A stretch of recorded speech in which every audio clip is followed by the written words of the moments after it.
हर खबर पर होगी आपकी पकड़। डाउनलोड कीजिए एबीपी लाइव ऐप।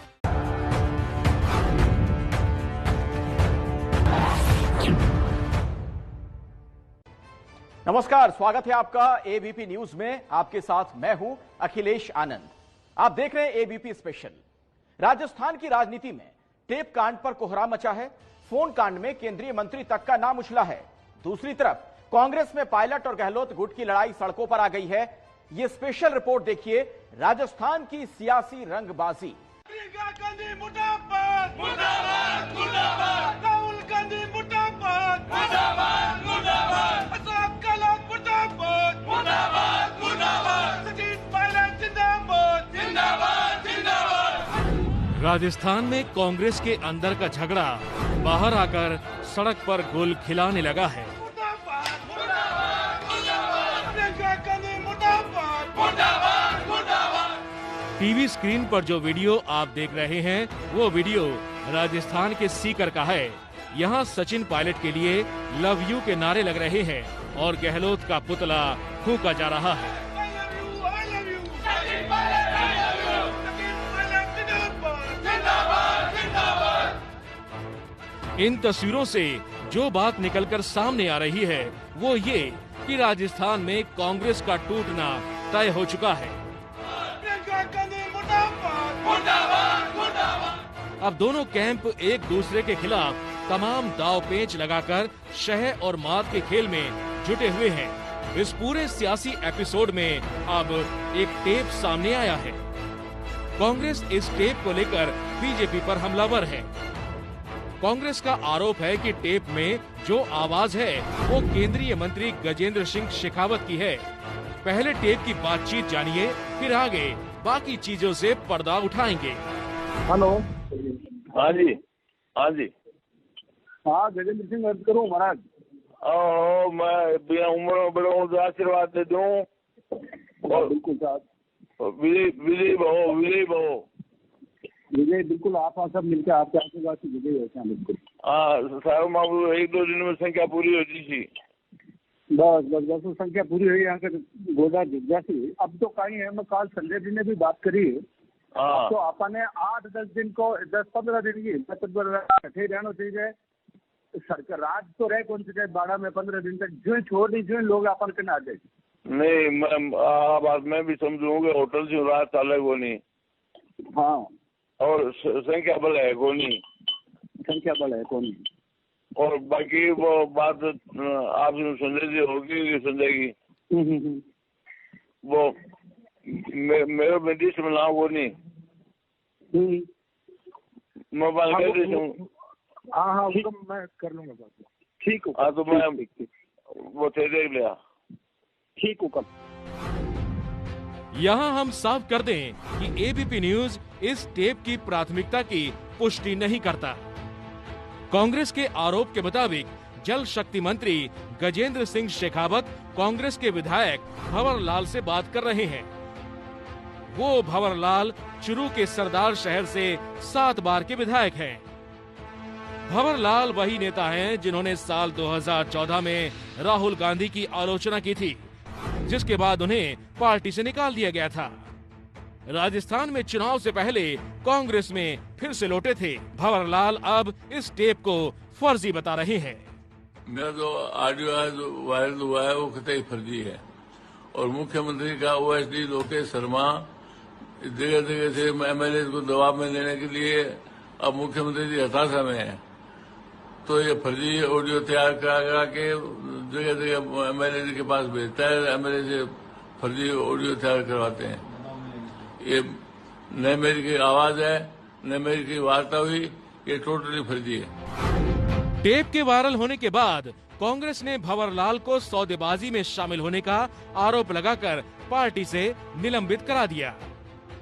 राजस्थान की कांग्रेस सरकार गिराने की साजिश में शामिल केंद्र सरकार के केंद्रीय कैबिनेट मंत्री श्री गजेंद्र शेखावत के खिलाफ स्पेशल ऑपरेशन ग्रुप्स एसओजी द्वारा एफआईआर दर्ज की जाए कांग्रेस के प्रवक्ता रणदीप सुरजेवाला ने सुबह सुबह टेप का ये बम टीवी कैमरे पर आकर फोड़ा और केंद्रीय मंत्री गजेंद्र सिंह शेखावत को लपेट लिया।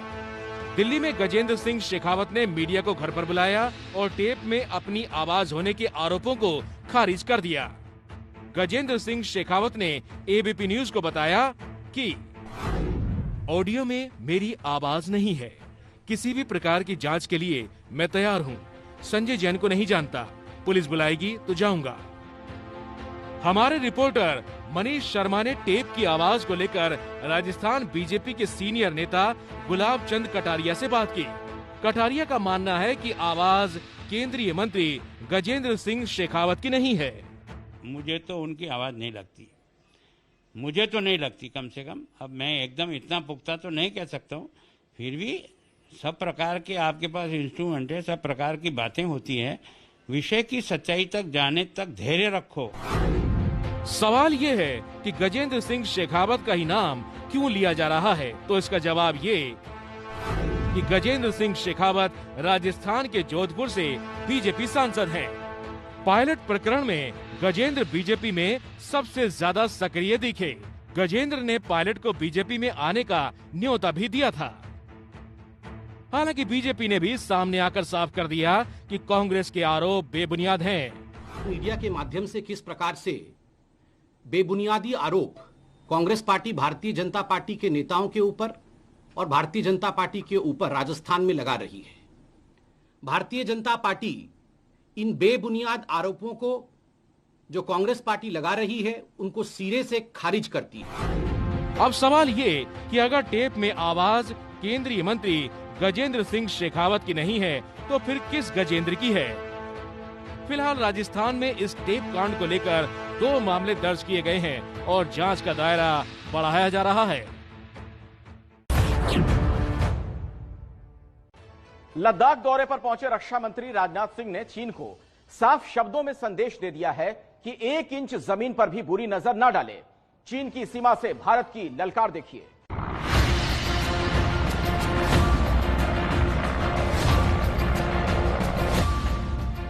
भारत चीन सीमा पर यह भारत की गर्जना है। ये तिरंगे की शान का शंखनाद है।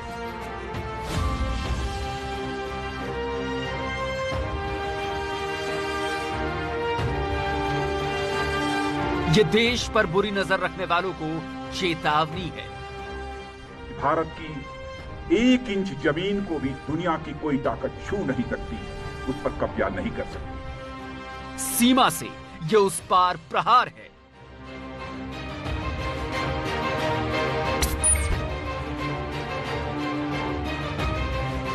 ये चीन की चौखट पर भारत की ललकार है।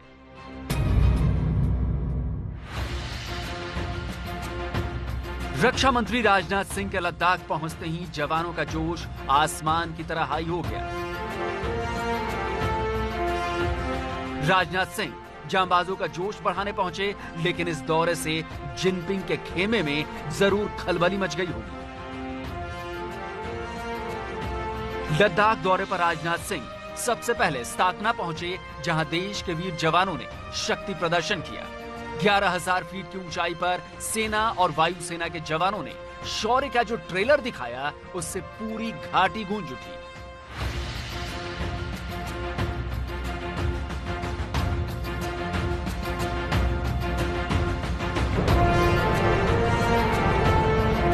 दुश्मनों के लिए काल अपाचे हेलीकॉप्टर, पैरा ड्रॉपिंग और टैंक के साथ युद्धाभ्यास कर जवानों ने दमखम दिखा दिया।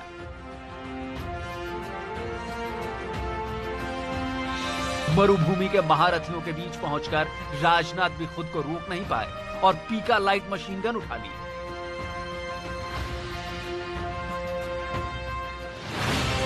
स्थापना के बाद बारी थी उस जगह की जहां भारत चीन के बीच विवादों की लहर उठी थी, यानी पैंगोंग लेक।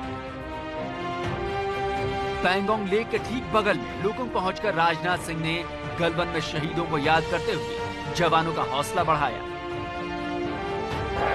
भारत माता की, भारत माता की। हमारे प्रधानमंत्री जी ने भी आकर दो टूक शब्दों ने कहा है कि उनकी वह शहादत, उनका वह बलिदान किसी भी सूरत में व्यर्थ नहीं जाएगा।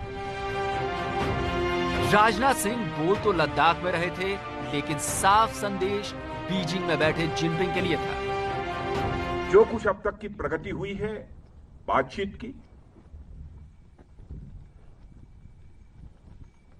मामला हल होना चाहिए, लेकिन कहां तक हल होगा अभी इस संबंध में मैं पूरे कोई गारंटी नहीं दे सकता हूं।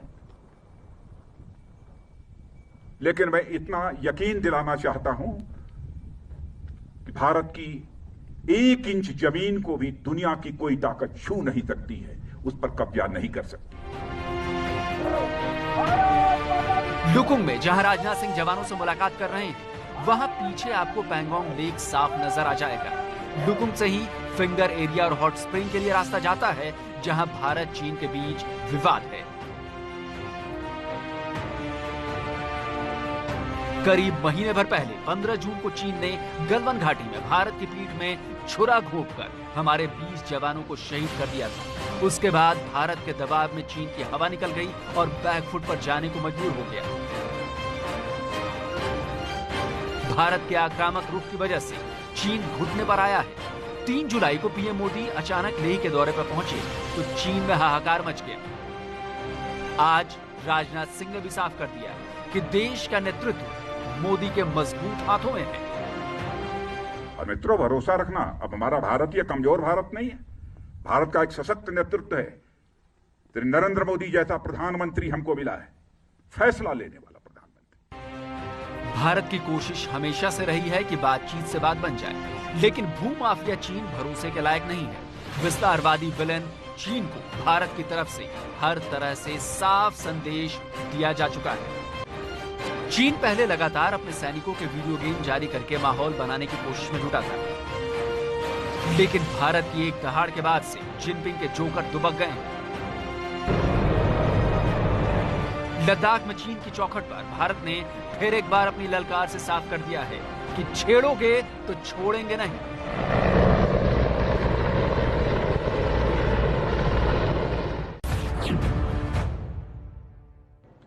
और अब अगली खबर, बिहार के गोपालगंज में हुए पुलिया कांड को लेकर राजनीति जारी है। पुलिया कांड की नई कहानी भी सामने आई है, तो देखिए गवाही देने वाले ही कैसे गुनहगार हो गए।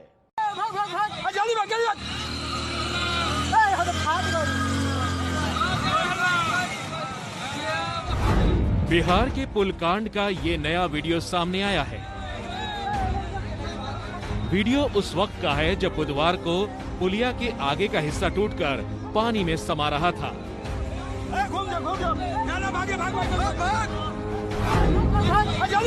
लोग किनारे पर बड़ी संख्या में खड़े हैं और पुल की इस अप्रोच रोड को ध्वस्त होते देख रहे हैं।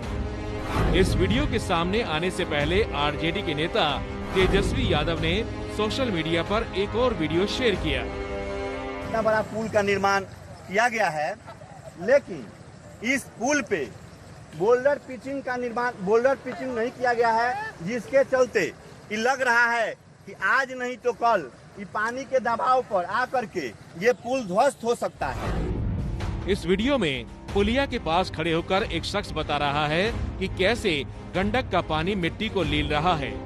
जिस वक्त इस शख्स ने वीडियो बनाया उस वक्त रोड को ज्यादा नुकसान नहीं हुआ था और आवाजाही हो रही थी।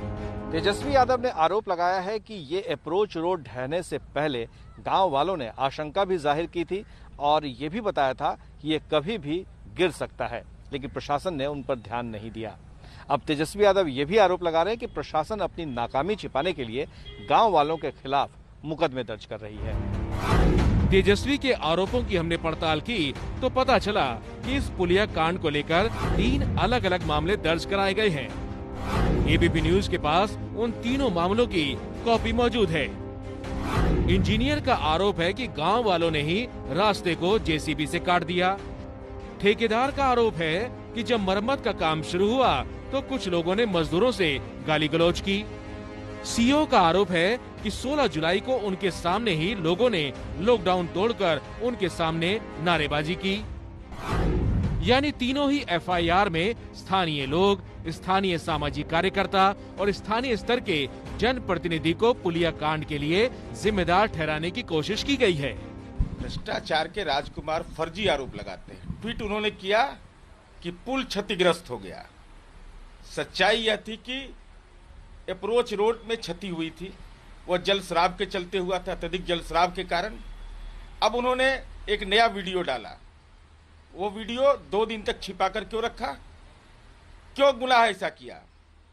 अगर ऐसी आपको सूचना मिली थी तो इस वीडियो को आज क्यों ट्वीट किया? या और किस और गवाह भी कौन मिला इनको? जिसे अपने तो दागी हैं ही, पिता भ्रष्टाचार के महामंडलेश्वर हैं। इन एफआईआर के मजमून को गौर से समझेंगे तो पाएंगे कि ना तो प्रशासन की कोई गलती है और ना ही ठेकेदार की या ठेके वाली कंपनी की भी।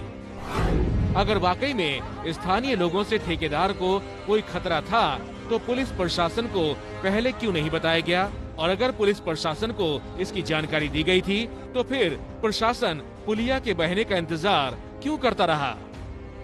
इस पुलिया कांड को लेकर कई सवाल हैं। रातों रात जब गोपालगंज की गलियों से लेकर ये खबर देश विदेश की सुर्खियां बनी तो नीतीश कुमार निशाने पर आ गए। सरकार लगातार ये सफाई देने में जुटी रही कि विपक्ष 70 घाट पुल के टूटने का झूठा आरोप लग रहा है। लेकिन अब गांव वालों पर यह केस, जब तक यह जांच सही से नहीं हो जाती है और दूध का दूध पानी का पानी नहीं हो जाता है तो ये पुलिया कांड बिहार की राजनीति में बना रहेगा।